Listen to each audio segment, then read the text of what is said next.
আজকে আপনাদের দেখাবো যে লাউ গাছের গোড়া অথবা লাউ গাছ যদি ঢলে পড়ে মারা যায়, তো সেক্ষেত্রে আপনার খুবই ভালো একটি কার্যকরী একটি পাউডার আছে।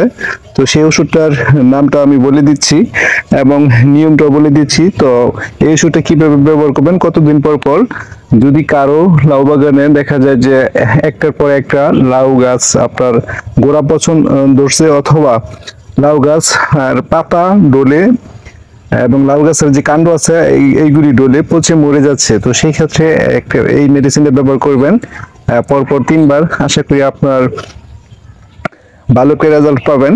তো সেই ওষুধটার নাম হচ্ছে ম্যাক্সনিল। ম্যাক্সনিল এই পাউডার আকারে 100 গ্রাম আকারে যে প্যাকেটটা, এটা বাজারে পাওয়া যায়। তো এটা হচ্ছে আইসিআই এগ্রিকেয়ার কোম্পানির ওষুধটা, খুবই ভালো কাজ করে। তো এটা আপনারা ইচ্ছা করলে ব্যবহার করতে পারেন। এটার সাথে আরেকটা বিষ দিতে হবে। আর এটার ব্যবহারের নিয়মটা হচ্ছে, যদি কারো গাছের লাউ গাছের যদি পাতা বা কাণ্ড ডলে যায়, মারা যায় গাছগুলি অথবা গোড়া পচন ধরে, এটা হচ্ছে একটা ছত্রাকনাশক। তো এটার ব্যবহারের নিয়মটা হচ্ছে, যদি আপনি স্প্রে করেন মানে পানির সাথে মিশিয়ে স্প্রে করেন, তাহলে 2 গ্রাম পাউডার আপনি 1 লিটার পানির সাথে মিক্স করবেন।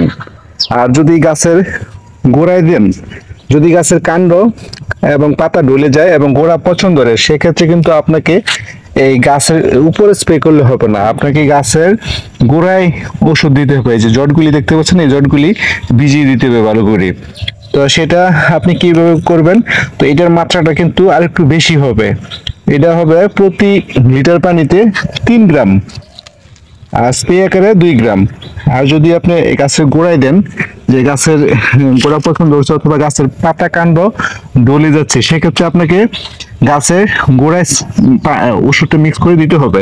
সেক্ষেত্রে আবার এটা অনেক সময় মাটিটা সরাইয়া দেন না, ঠিক আছে? গোড়ার মধ্যে স্প্রে করলে কিন্তু পানিটা বা ওষুধটা নিচে যাবে। তো সেক্ষেত্রে আপনি প্রতি লিটারে 3 গ্রাম পাউডার দিবেন এবং সাথে যে কোনো একটা বিষ দিবেন। তো আমি আরেকটা বিষ এখন দিব। তো সেই বিষটা হচ্ছে এসি মিক্স। তো এসি মিক্স বিষটা আপনারা দিতে পারেন। তো এটা ব্যবহার নিয়ম হচ্ছে, প্রতি লিটারে 2 মিলি দিবেন। দুইটা ওষুধ একসাথে মিক্স করে ব্যবহার করবেন।